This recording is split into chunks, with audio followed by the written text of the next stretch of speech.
tajriba quyonchasiman. Men otam ham, onam ham, singlim ham, bolalarim ham, xullas, hammasi tajriba quyonchasi bo'lishgan. Ular hammasi o'lib ketishgan. Meni ham qismatim shu. Biz shu uchun dunyoga kelganmiz. Quyonlar uchun bu sharafli ish.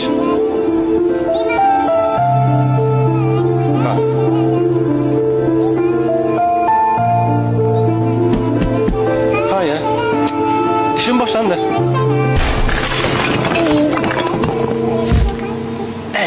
Juda ham qo'rqinchli. Lekin men shunchaki ishimni qilyapman. Hoy, Ralf. Qayerda bichivchi guruhga? Ha, ularmi? Ketimdan yurishibdi va qanaqadir hujjatli film olishdi.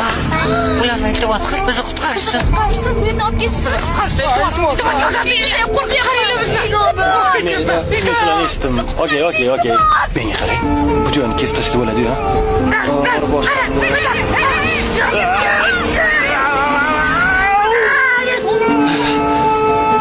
Nima demoqchi edim? Sizlarga murojaatim hayvonlarga yo'q qarashingiz.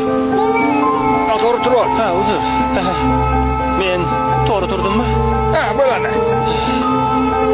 Xullas, nima demoqchi edim?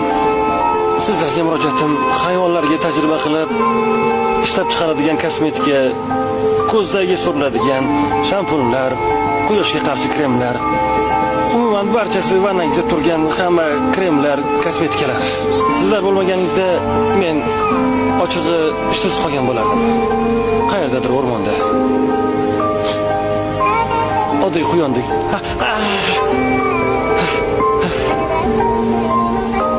Hammasi zo'r.